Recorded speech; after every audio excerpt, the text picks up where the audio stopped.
예, 기쁨의 찬송. 예, 사가랴의 기쁨의 찬송입니다. 우리 기독교만이, 우리 개신교만이 가지고 있는 큰 특징이 있는데, 그것은 우리는 모일 때마다 노래를 부른다는 것입니다. 거의 노래에 미쳐 있는 사람들이 우리 개신교인들이 아닌가, 이런 생각이 들 정도로 우리는 하나님 앞에서 노래를 부르고 있는 것입니다. 물론 타종교에도 노래가 있습니다. 그러나 우리 기독교만큼 왕성하지는 못하다 하는 것을 우리가 잘 알고 있지 않습니까? 우리는 좋은 일이 생겨도 노래를 부르고 나쁜 일이 생겨도 노래를 부릅니다. 우리는 어떤 상황에서도 노래를 부릅니다. 그리고 하나님을 노래하고 하나님을 향한 우리의 마음을 토로해 내는 것입니다. 우리 본문의 말씀을 보게 되면 세례 요한의 아버지 사가랴는 성령이 충만해서 기쁨으로 하나님을 찬송하고 있습니다. 이 사가랴는 하나님의 역사로 말미암아 태어날 수 없었던 귀중한 아들이 태어나자 하나님의 뜻을 따라 그 아들의 이름을 요한이라고 지어주었습니다. 그러자 닫혀 있었던 그의 입술이 열리고 혀가 풀려서 말을 하는 것이었습니다. 그래서 그는 성령이 충만하여 기쁨으로 하나님을 노래했던 것입니다. 사가랴가 하나님의 뜻을 따라서 아들의 이름을 요한이라고 지어주며 하나님의 뜻을 따라 철저하게 순종하는 반응을 보이자 하나님께서는 닫혀 있었던 그의 입술을 열어주셨던 것이며, 사가랴는 그에 대한 반응으로 그 입을 열어주신 하나님을 노래하기 시작을 했다는 것입니다.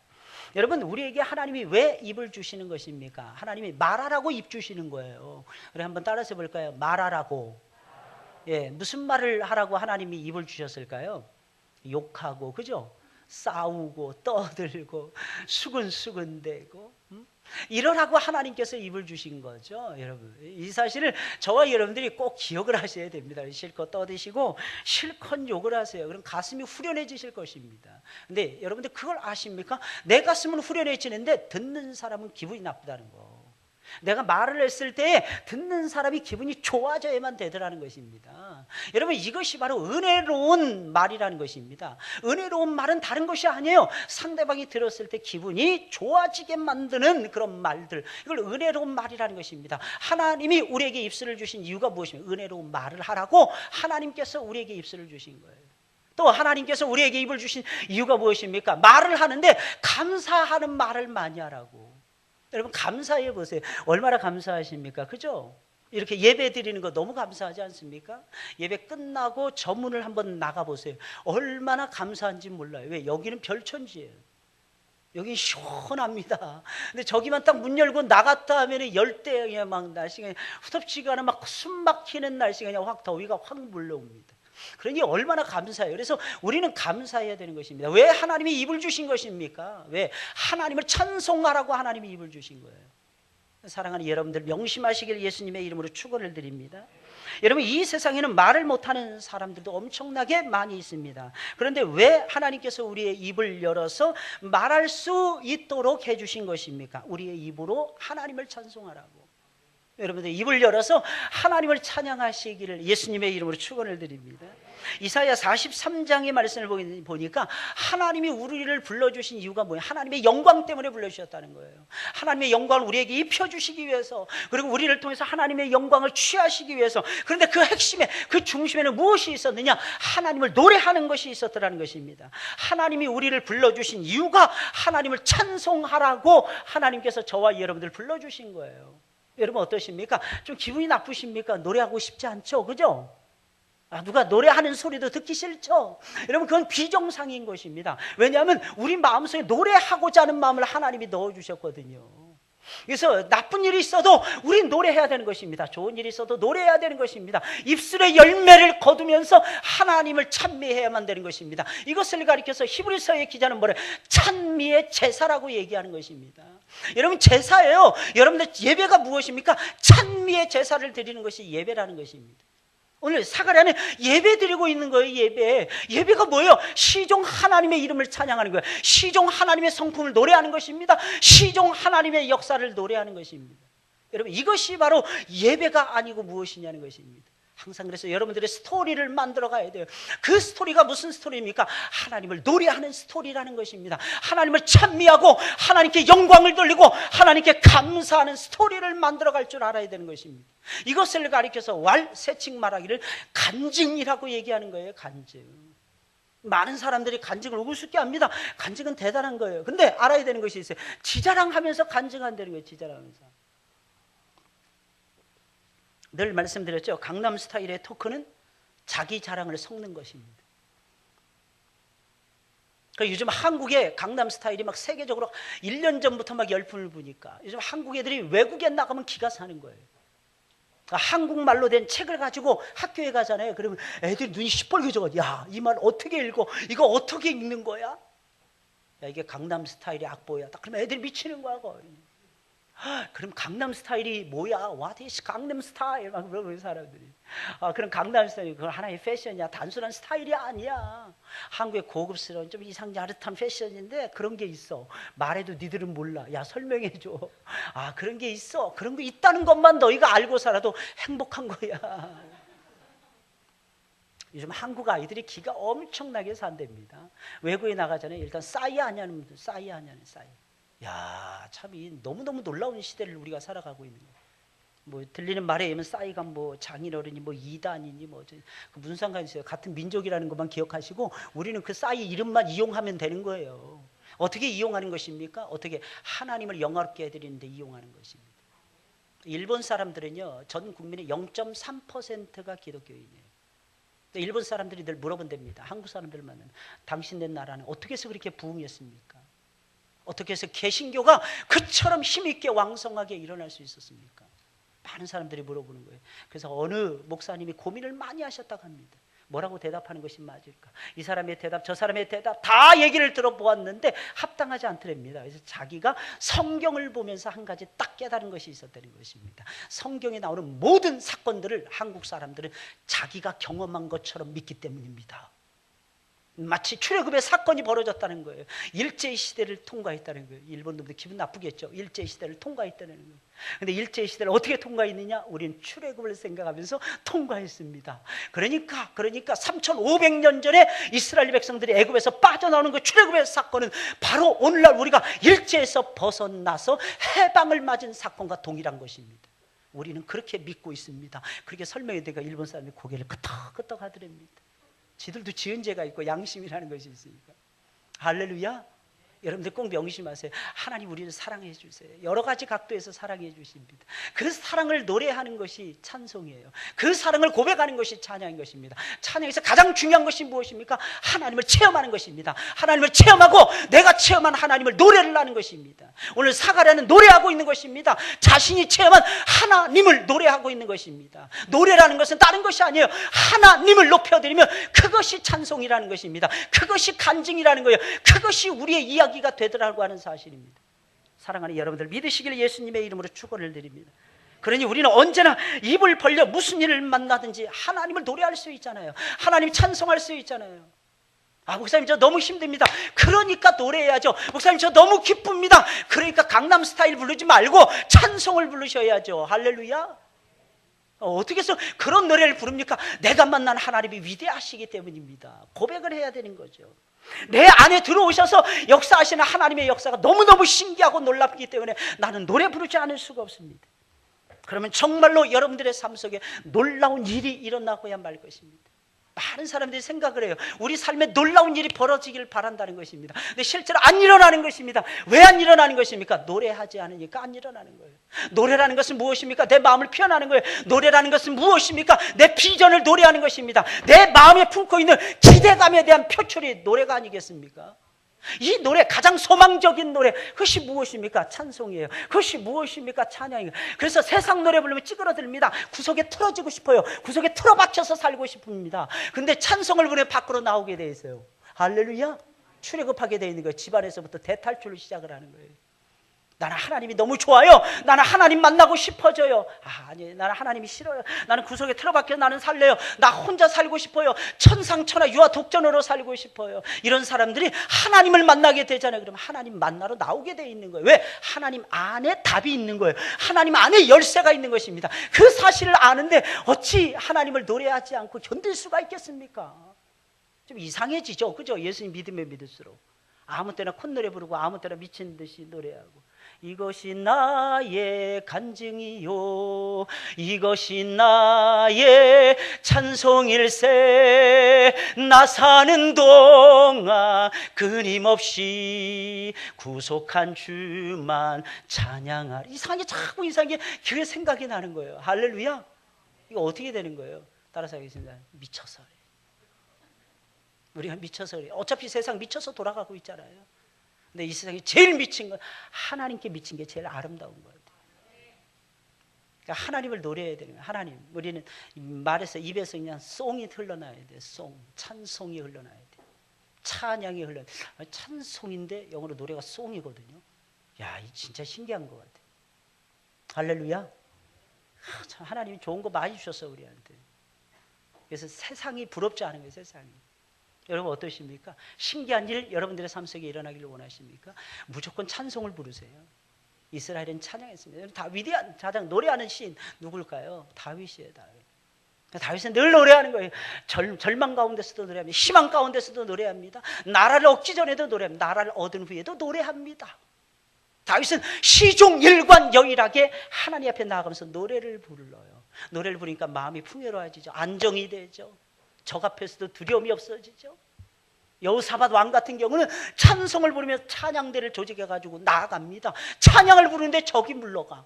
이게 너무너무 이상한 거 아닐까요? 그런데 하나님은 그렇게 역사하실 때가 많더라는 것입니다. 찬송을 부르면 그 자체가 놀라운 일이기에 찬송을 부르면 놀라운 일이 일어날 수밖에 없는 것입니다.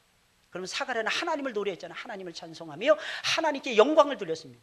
그는 하나님의 어떤 면을 노래했습니까? 첫째, 하나님의 은혜를 노래를 했어요.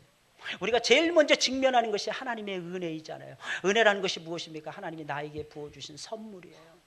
값없이 부어주시는 은혜. 어때요? 눈물 나십니까? 값없이 부어주신 은혜 하니까 졸리십니까? 값없이 부어주신 은혜 하니까 코끝이 찡해지고, 그죠? 마음이 푸근해지십니까? 그 사람 은혜 받은 사람입니다. 값없이 부어주시는 은혜 하는데도 졸고 계신 분들은 문제가 있는 거예요. 할렐루야. 제발 졸지 마시고 여러분들 하나님의 은혜 도가니 속으로 좀 들어가세요. 응? 여러분, 사가랴는 당신의 백성을 책임지고 구원하시는 하나님의 은혜를 노래했습니다.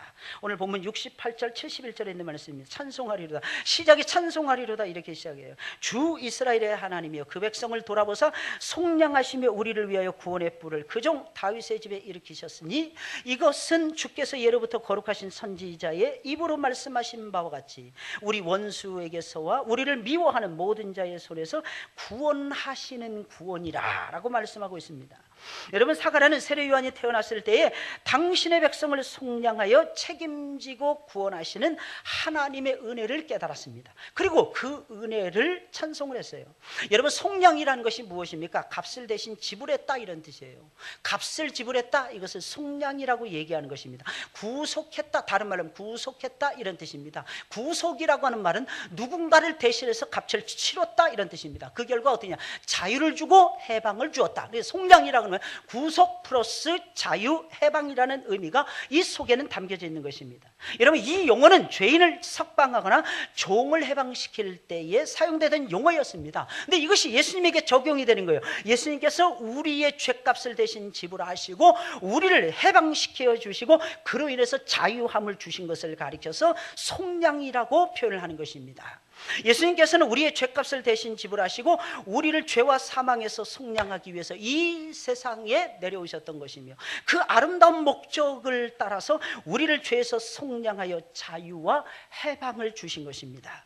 이처럼 사가랴는 아들이 탄생했을 때에 당신의 백성을 구원하시고자 하는 하나님의 뜻을 발견한 거예요. 야, 하나님이 이렇게 준비해 가시는구나 하는 것을 사가랴가 느끼고 책임지고 당신의 백성들을 책임지고 속량하시는 구원에 가시는 하나님의 은혜를 보고 있었던 것입니다. 여러분, 하나님은 당신의 백성을 속량하여 책임지고 구원해 주시는 분입니다. 그러니 우리의 구원이 얼마나 안전합니까? 하나님이 값을 치르시고 하나님이 자유함을 주시는 거예요. 여러분들, 우리가 어떤 때는 내가 좀 하나님 열심을 좀 덜 내고 싶어요. 그런다고 해서 덜 내게 되는지 한번 해보세요. 나는 하나님과 멀어지고 싶습니다. 진짜 멀어졌어요. 그 사람이 예수님 못 만난 사람입니다. 왜 그런지 아십니까? 하나님의 사랑과 하나님의 은혜가 늘 우리의 마음속에서 역사하거든요. 동일하게 역사하거든요. 어제도 역사하거든요. 오늘도 역사하거든요. 내일도 역사하시거든요. 그런데 어떻게 하나님을 멀리할 수가 있단 말입니까? 그럴 수가 없어요. 잠깐은 멀리할 수 있을지 모르겠어요. 다시 돌아와서 하나님을 그 사람은 찾고야 말 것입니다. 여러분, 하나님은 우리의 구원을 이루기 위해서 구원의 뿔을 다윗의 집에서 일으키실 정도였습니다. 그래서 사가랴는 구원하시는 하나님의 은혜를 찬송하며 동시에 이렇게 고백하고 있는 것입니다. 우리를 위하여 구원의 뿔을 그 종 다윗의 집에 일으키셨도다. 여러분, 이게 무슨 말이겠습니까? 구원의 뿔, 이것이 무엇인지 알아야 돼요. 이것은 권력을 뿔이라는 것은 힘을 상징하고 권력을 상징합니다. 메시아의 능력을 상징하는 것입니다. 메시아의 능력, 메시아의 지혜가 다윗의 집에서 일어났다, 이런 뜻인 것입니다. 이 말이 무슨 말이에요? 예수 그리스도가 다윗의 자손으로 이 세상에 탄생하실 것이다 라고 하는 예언의 말씀이었다는 것입니다. 여러분, 오해하지 마세요. 이때는 예수님이 아직 탄생하기 전이었어요. 근데 사가랴는 내다보고 있었더라니까요. 어떻게 내다보고? 두 가지 차원입니다. 첫째는 하나님의 말씀이 가르쳐주고 있었기 때문입니다. 약속이 가르쳐주고 있었어요. 이미 오래전부터 다윗의 집에서 메시아가 탄생할 것이다, 이렇게 약속되어 있었습니다. 그 약속을 따라서 다윗의 가문에 속한 마리아가 예수님을 잉태하고 있었더라는 거예요. 그러니 당연히 그 가문에서 태어나는 거 아니겠습니까? 또 한 가지 뭐예요? 아무리 성경이 가르쳐준다 할지라도 성령께서 가르쳐주시지 않으면 백날 성경을 들여다봐도 무슨 뜻인지 모르는 거예요. 성령께서 스승이 되어서 가르쳐 주시는 거예요. 성령이 스승이 되어서 예수가 그리스도라는 것을 가르쳐 주는 거예요. 예수가 베들레헴에서 탄생할 것을 가르쳐 주는 것입니다. 이 말씀을 사가랴가 보고 있었다는 거예요. 사가랴는 그 예언, 그 성령의 기름진 역사, 예언의 말씀과 성령의 기름진 역사. 그래서 우리의 삶이 영적으로 살아나려면 예수 그리스도의 말씀과 예수 그리스도의 영이신 성령의 역사가 우리의 마음판에 충만해야만 되는 것입니다. 우리가 믿는 하나님 어떤 분이십니까? 우리 구원해 주시는 하나님이에요. 하나님 우리를 만드셨습니다. 왜 우리가 하나님을 찬양해야 될까요? 하나님 우리를 만드셨기 때문에. 두 번째는 하나님이 우리를 구원해 주셨기 때문이라는 것입니다. 내 구원받은 하나님의 백성이라는 거예요. 어때요, 여러분들? 더 새로운 걸 원하십니까? 더 진한 거 원하십니까? 19금 이런 거 원하십니까? 그런 거 좋아하지 마세요. 다 똑같은 거예요. 다 똑같은 거. 많은 사람들이 성경을 들여다보면서 자꾸 성경을 요상스럽게 풀어가려고 합니다. 성경을 새롭게만 풀어가려고 해요. 마지막 말세의 더러운 영을 받아서 세 마리의 더러운 개구리의 영을 받다 보니까 마귀가 좋아하는 대로 사람들을 미혹해가지고 정상적인 삶과 정상적인 신앙에서 멀게 하기 위해서 이단자들은 특별히 성경을 풀지 말아야 되는 내용까지도 자꾸 풀려고 노력을 하더라는 것입니다. 그러나 사랑하는 여러분들, 우리는 하나님의 말씀이 그저 새로울 뿐이라는 거예요. 근데 그 내용은 옛날에 들었던 내용이에요. 우리가 다 알고 있는 내용이에요. 예수님이 나를 사랑하셨다는 내용이에요. 예수님이 나를 위해서 십자가에서 돌아가셨다고 하는 내용입니다. 그런데 그 노래를 불렀다면 내용이 살아나는 대로 어쩌란 말입니까? 할렐루야. 저는 학자들이 말하는 거 보면 무슨 말인지 모르겠어요. 저 졸업식에서 아주 유명한, 한국에서 유명한 교수님이 오셔서 졸업식장에서 설교하셨던 것이 기억이 납니다. 20년 전이었어요. 근데 그 말씀을 듣는데 나도 모르겠더라고. 그런 설교는 또 막 2시간 가까이 막 계속됩니다. 나도 무슨 얘기인지 모르겠는데, 적어도 한 30분 안에 끝내겠지. 안 끝내. 1시간 안에 끝내겠지. 안 끝내시더라고. 유명한 교수님이에요, 한국에서. 근데 너무 신학적으로만 풀어가는 것입니다. 너무 어려운 말이었어요. 저도 이해를 못 하겠더라고. 그러니 거기에 앉아있는 수천 명의 사람들이 누가 이해를 하겠습니까? 저는 너무너무 황당했어요. 저렇게 설교하면 큰일 나는데, 쉽게 설교해야 되는데, 상대방이 알아들을 수 있는 말로, 알아들을 수 있는 언어로 설교해야 되는데, 그냥 성경만 읽게 하지. 그렇게 어렵게 설교할 바에는 그게 차라리 더 쉽더라는 것입니다. 우리는 꼭 기억해야 됩니다. 하나님 말씀은 살았고 운동력이 있습니다. 성령이 스승이 되어서 가르쳐 주십니다. 그러나 꼭 기억을 하세요. 일반론적으로 설교해야 되는 것입니다. 사람들이 공감할 수 있는 커먼 센스를 기초로 해가지고 하나님 말씀 들려줘야 되는 것입니다. 그러면 이해가 돼요. 할렐루야. 우리는 하나님을 향해서 노래해야 됩니다. 이유가 무엇일까요? 또 무엇을 노래해야 될까요? 무엇을 노래해야 될까요? 이유가 무엇일까요? 하나님의 은혜를 노래해야 됩니다. 왜 하나님의 은혜를 노래해요? 하나님의 은혜를 우리에게 은혜를 부어주시기 때문이라는 것입니다. 사랑하는 여러분들, 믿으시기를 예수님의 이름으로 축원을 드립니다. 두 번째로 사가랴는 우리와 약속하시고 우리와의 약속을 신실하게 이루어 가시는 하나님의 긍휼을 찬송을 했습니다. 오늘 보면 72절 73절에 있는 말씀입니다. 우리 조상을 긍휼히 여기시며 그 거룩한 언약을 기억하셨으니 곧 우리 조상 아브라함에게 맹세하신 맹세라라고 말씀하고 있습니다. 하나님은 구속사의 현장마다, 구속사의 중요한 시기마다 당신의 사람들을 세우십니다. 그리고 당신의 사람들과 언약을 체결하시고 그 언약을 따라서 약속해 주신 구원의 역사를 이루어 가셨습니다. 그것도 아주 신실하게 이루어 가셨습니다. 여기서는 대표적으로 아브라함과의 언약만, 맹세만을 언급을 하고 있지만 사실은 하나님은 아브라함뿐만 아니라 모든 신앙의 선배들과 약속을 하셨습니다. 노아와 약속을 했습니다. 아담과 약속을 했습니다. 모세와 약속을 했습니다. 다윗과 약속을 했습니다. 이삭과 약속을 했습니다. 야곱과 약속을 했습니다. 그리고 그 약속을 하나님은 신실하게 이행해 가셨더라는 것입니다.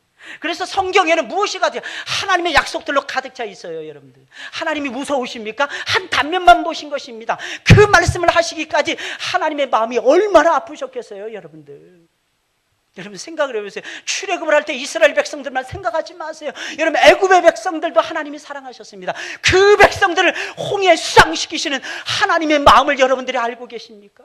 하나님의 아들들이었어요. 그들 역시 하나님의 딸들이었습니다. 하나님이 그들을 사랑하셨어요. 그런데 더 고귀한 당신의 백성들을 위해서 하나님께서는 그들을 수상시킬 수밖에 없었다는 것입니다. 이게 하나님의 비애였더라는 것입니다. 겉만 보지 마세요. 알맹이를 보세요. 여러분들, 표면적으로만 하나님 따라가지 마세요. 이면적인 하나님을 만나세요. 마음속 깊이, 우리 마음속 깊이 주장하시는, 심령을 주관해 가시는 영적인 하나님을 여러분들이 만나시기를 예수님의 이름으로 축원을 드립니다. 그러니 어찌 하나님을 찬송하지 않을 수가 있겠어요? 성경 읽어보면 족족 하나님의 역사가 나오는데, 성경 읽어보면 족족 하나님이 우리를 사랑하셔서 약속하시는 장면이 연출이 되어지고 있는데, 약속을 받을 만한 자격이 전혀 없는 사람들이었습니다. 아브라함 보세요. 우상쟁이였어요. 75세 부름 받았을 때 아버지의, 그 나이에도 아버지에게 붙들려 있었던 마마보이였습니다. 파파보이라 그러나요? 그거지만 그런 사람을 하나님이 부르시고 약속하시는 거예요. 그리고 위대한 믿음의 아버지로, 믿음의 조상으로 그를 세워가시고 키워가십니다. 이게 하나님의 사랑인 거예요. 이걸 가리켜서 사가랴 선지자는 고백은 하나님의 긍휼이라는 거예요. 긍휼. 왜 하나님의 긍휼이라고 이야기를 했는지 여러분 곰곰이 생각을 해보세요. 하나님 불쌍히 여기시는 거예요. 끊임없이 심판해야 마땅한데도 불구하고 하나님 심판을 안 내려주시는 것입니다. 그리고 하나님이 약속을 주시는 거예요. 그래서 그 약속을 이루어 가시는 것입니다. 그래서 사가랴는 하나님의 그 역사를 가리켜서 하나님의 긍휼이라고 이야기를 하고 있는 것입니다. 왜냐하면 하나님의 긍휼의 역사가 없었다면, 하나님과 우리와의 언약의 관계는 우리의 범죄와 완악함으로 말미암아서 오래전에 파기되어 버렸을 것입니다. 파기가 안 되는 거예요. 하나님의 약속은 이루어지게 되는 것입니다. 할렐루야. 그것이 어떻게 이루어지게 되는 것입니까? 하나님의 긍휼하심의 역사를 통해서 이루어지게 되는 것입니다. 할렐루야. 그러니 우리와 약속하시고, 여러분, 그 약속을 이루어 가시는 하나님의 역사가 어찌 하나님의 긍휼이 아닐 수가 있겠습니까? 끊임없이 우리를 불쌍히 여기시는 하나님의 긍휼하심이 우리를 향해서 쏜살같이 달려오고 있는 것입니다. 그 사랑, 그 은혜, 더 나아가서는 그 값없이 주시는 선물인 하나님의 긍휼 어린 역사, 이게 항상 숨쉬고 있었기에 이스라엘 백성들은, 사가랴는 하나님을 노래하지 않고는 견딜 수가 없었던 것입니다. 세 번째로 하나님 나라의 메시아 왕국의 탁월한 비전을 찬송을 했습니다. 사가랴는 하나님이 들려주신 메시아 왕국의 탁월한 비전을 보고 있었어요. 74절 75절에 있는 말씀입니다. 사가랴 제사장은 우리로 원수의 손에서 건지심을 입고, 이게 비전이죠. 비전이라는 게 도대체 뭐예요? 구원이, 하나님의 구원이 바로 비전이라는 것입니다. 종신토록 주의 앞에서 살아가는 것입니다. 죽을 때까지, 아니 죽음 너머에서도 종신토록 주의 앞에서 성결함을 잊고 의로움을 잊고 삶의 두려움이 없이 겁 없이 인생을 살아가는 삶, 이 삶의 모습이 있었다고 하는 사실입니다. 사가랴는 하나님이 열어가시는 미래를 바라보았어요. 메시아 왕국의 미래였습니다. 이 왕국의 비전을 들었습니다. 그리고 그 비전을 찬송했다고 하는 사실입니다. 다시 말씀드리면 하나님이 이루어 가실 그 역사, 여러분 보이십니까? 이게 보여야 되는 거예요. 하나님을 만나게 되잖아요. 놀라운 사실은 과거만 정리되는 것이 아닙니다. 지금 내가 어떻게 살 것인가, 이것만, 삶의 목적만을 깨닫는 것이 아닙니다. 미래가 보이는 거예요. 미래가 보이는 것입니다. 저분과 함께하면 승리한다. 저분과 함께하는 삶이 행복하다. 저분과 함께하면 열매를 맺는다. 저분과 함께하면 모든 나라를 정복할 수 있다. 이것이 바로 하나님의 백성들이 받은 비전이 아니겠습니까? 여러분 두려우시죠? 세상이 훨씬 더 똑똑한 것 같죠? 우리는 지금 예배를 드리면서 시간 낭비하는 것 같죠? 그러나 이 시간은 시간 낭비하는 시간이 아닙니다. 이 시간은 하나님의 기대를 받는 거예요. 하나님이 탁월한 비전을 받는 시간이라는 것입니다. 여러분 말씀을 들으면서 은혜가 쏟아지십니까? 뭔가를 하고 싶어지십니까? 꼭 기억하세요. 하나님이 여러분들을 사랑해서 은혜를 지금 마구마구 부어주시는 시간이라는 것입니다. 이때 그 비전을 붙들어야 되는 거예요. 이때 딴 생각하지 마세요. 딴짓 하지 마세요. 제발 목표를 하나님께 딱 두세요. 세상 거 아무리 쫓아다녀봤자 여러분들에게 아무런 역사도 일으키지 못합니다. 준다면 죄악된 역사죠. 준다면 하나님 머는 사탄의 역사죠. 준다면 하나님을 완전히 멀리하는 탕자의 문명이 될 것입니다. 그러니 우리는 이 세상에서 하나님의 문화를 만들어 가야죠. 신선한 하나님의 문화. 이게 바로 예배가 아니고 무엇이겠습니까? 그래서 예배는 포기할 수 없는 거예요. 그래서 우리는 예배에 목숨을 걸어야만 된다는 것입니다. 무엇을 위해서? 오직 왕이신 예수 그리스도의 영광을 위해서. 아주 본질이죠. 기본적인 본질이죠. 이걸 우리 가슴판에 단 한 번도 놓쳐서는 안 됩니다. 단 한 번도. 이 탁월한 비전을 본 거예요. 우리가 하나님으로부터 받을 수 있는 최고의 비전 무엇이라고 생각해요? 구원입니다. 죄와 사망과 원수들로부터, 그리고 세상으로부터 건짐을 받는 것.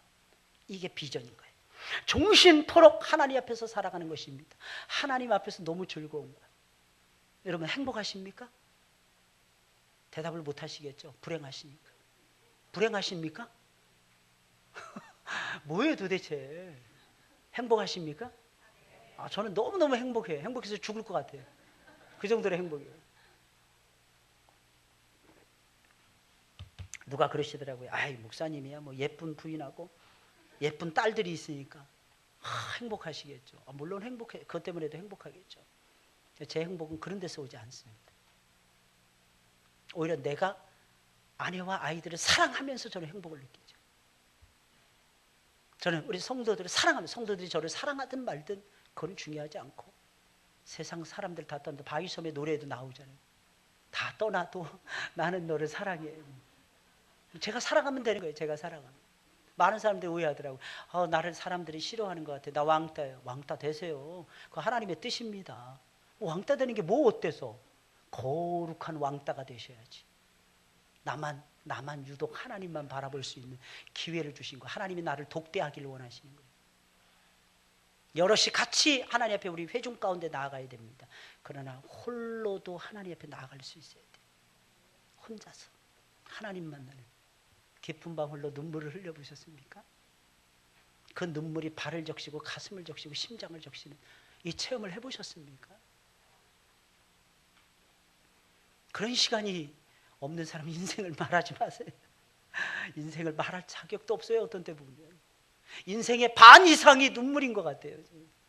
근데 놀라지 마세요. 깜짝 놀라지 마세요. 눈물로 얼룩진 인생인데도 이상하게 행복만큼은 빼앗기지 않는다는 것입니다.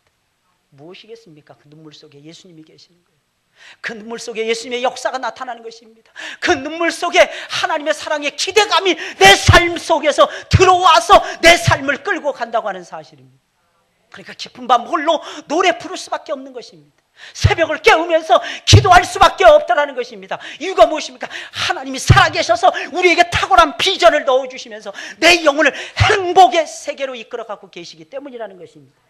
그러니 사랑하는 여러분, 우리 성결해져야죠. 우리 의로움의 옷을 입어야죠. 더 나아가서는 우리가 두려움 없이 하나님을 섬기셔야죠. 하나님을 섬기면 내 인생 잘못되면 어떡하나, 뭐 때문에 그런 걸 걱정을 하십니까? 다른 사람이 열심히 뭘 하는데, 장사하는데, 다른 사람이 열심히 돈 벌고 있는데, 다른 사람이 열심히 일하고 있는데, 다른 사람이 열심히 공부하고 있는데, 예수 믿는 사람은 그렇게 해가지고 성취욕을 성취하는 그런 존재들이 아니라는 것을 저와 여러분들이 아셔야 될 것입니다. 내 인생의 퍼센테이지를 자꾸 그분에게 맡기는 거예요. 내 인생의 만약에 그래서 안 됐다, 그러면 하지 말아야 되는 것입니다. 아이, 목사님 뭐로 가도 서울만 돼요. 일단 대학 들어간 다음에 예수 믿어야죠. 놀렐루야입니다. 놀렐루야예요. 우리의 사는 목적은 예수님을 영화롭게 해드리기 위해서입니다. 예배까지 빠지면서 그렇게 하는 건 기뻐하시는, 하나님 기뻐하시는 역사가 절대로 아닌 거예요. 우리는 늘 기쁘지 않습니까? 포기하는 즐거움이 있어서 돼요. 너무 막 취하려고만 하지 마세요. 포기했을 때 하나님의 역사가 더 큰 역사가 나타나더라고요. 미우라야코, 빙점을 썼던 미우라야코 이야기 여러분들 잘 아실 것입니다. 이 사람은 손만 딱 뻗치면 다 할 수 있는 그런 다락방에서 신혼을 시작합니다. 남편이 이 시조를 잘 쓰는 그런 사람, 자기보다 2살인가 3살 어린 사람이었어요. 미우라라는 남자 만났습니다. 침상 위에서 둘이 손붙잡고 결혼식 올릴 정도로 둘 다 비실비실했어요. 남편이 직장 갑니다. 나는 집에서 뭐 할까 하다가 조그만 점포를 냈어요. 근데 이게 너무 잘 되는 거예요. 왜? 미우라였고 천성적으로 착해 보이니까. 너무 손님들을 귀하게 여기고 잘해주니까 계속해서 사람들이 자기 전방에만 물려오더랍니다. 위에 전방이 안 되는 거예요. 점포가 슈퍼마켓이 안 되는 거예요. 너무 괴로웠습니다. 미우라였고. 그래서 뭐라고 했냐, 우리는 물건 없습니다. 저 집으로 갔어요. 새로운 물건 안 갖다 놓는 거예요. 그 시간이 너무너무 남았습니다. 그래서 썼던 것이 빙점이라는 소설이었어요. 대박 났어요. 대박 났습니다.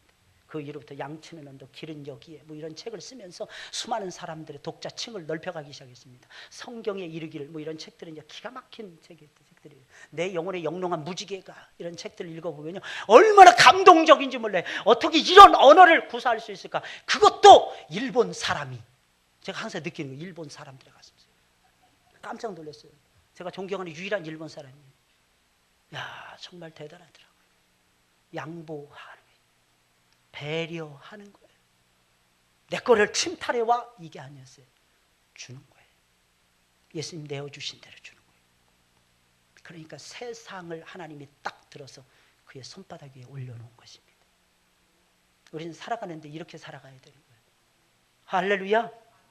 취하라고 하니까 뭐로 가도 서울만 가면 된다고, 그렇게 취해서는 절대로 안 됩니다.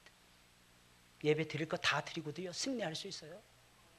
안 되는 게 어디 있어요? 예수님이 도와주시는데. 저는 그런 믿음이 있어요. 안 되는 게 어디 있어요? 예수님이 함께 하시는데. 무엇이 두려우십니까? 예수님이 든든한 나의 백그라운드가 되어주시는데. 심지어는 초등학교 때 배운 책들이 다 생각나게 해주실 거예요. 할렐루야. 잘 이해가 안 가시죠? 저는 그래요. 저는 늘 그래요. 이 강단에 서서 하나님만 바라봤을 때는 하나님이 저 유치원 때 경험한 경험까지도 하나님이 다 생각나게 해주십니다. 네 번째로 사가랴는 자신의 아들이 받은 큰 사명을 노래했습니다. 사명을 노래해야 돼요. 우리의 사명 무엇입니까? 예수님 증거하는 거예요. 전도자로서의 사명. 76절부터 79절의 말씀입니다. 사가랴는 자신의 아들이 받은 사명이 대단하다는 것을 알았습니다. 그래서 그 아들이 받은 사명을 노래하지 않을 수가 없었어요. 그 아들은 보통 아들이 아니었어요.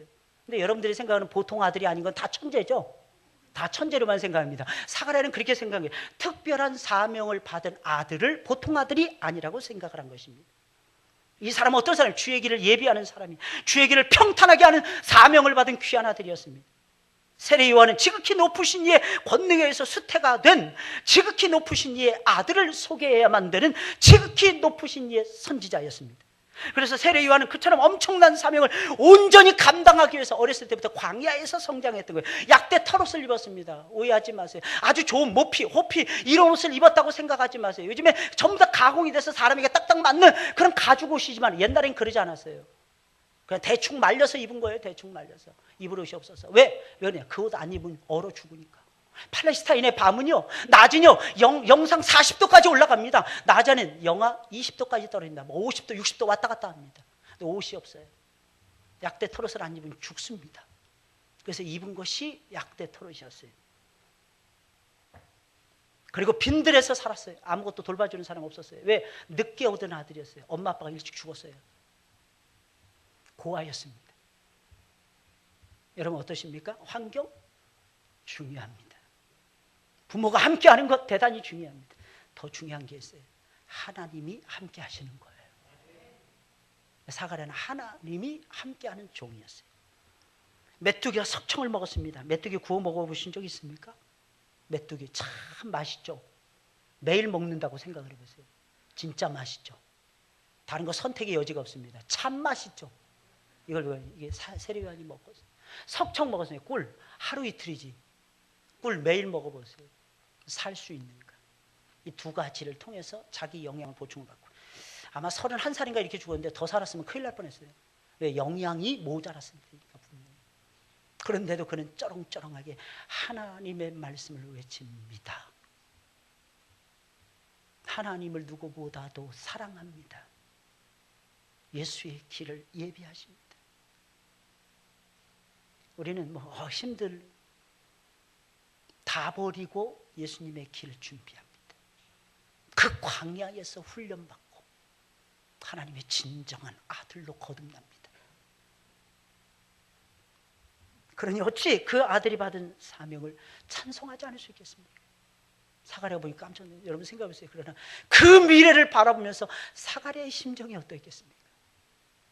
사가랴는 이 아들이 자기의 이름을 따라서 사가랴라고 불려지고 편하게 대제사장에, 쉽게 말하면 제도권 안에서 성장해 편안하게 성장했으면 좋겠다 생각했을 것입니다. 그런데 그에게 이 아들에 대한 사명 비전을 주신 내용은 그런 것이 아니었어요. 광야에서 짐승처럼 사는 것이었습니다. 아무것도 없는 가운데 홀로 외롭게 짐승의 소리를 들으며 두려움을 이겨나가는 훈련을 해야 되는 아들이었습니다. 그리고 일찍 단명할 것까지도 아마 보았을 것입니다. 그때 부모의 마음이 어떠했겠습니까?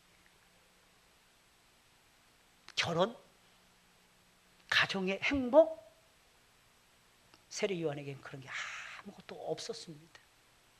간혹 가다 보면 가정이 불화해서 힘들어하시는 분들 많더라고요. 그럴 것입니다. 가정이 불화하면 얼마나 마음이 힘든지 몰라요. 왜 그렇게 하셨나 곰곰이 생각을 해보세요. 그것도 하나님이 허락하시지 않으면 그런 일이 안 일어납니다. 우리는 어떤 사건, 어떤 문제, 어떤 일을 만날 때마다 하나님이 그 안에 담겨져 있는 하나님의 섭리를 읽을 수 있는 인사이트가 있어야 되는 것입니다. 통찰력이 있어야 되는 거예요. 여러분들에게 그런 은혜가 있기를 예수님의 이름으로 축원을 드립니다. 왜 그랬을까? 왜 그랬을까? 한번 생각을 하시면서 하나님의 은혜를 노래하시고 하나님의 긍휼을 노래하시고 하나님이 주신 비전을 노래하시고 하나님이 주신 사명을 노래하시길 예수님의 이름으로 축원을 드립니다.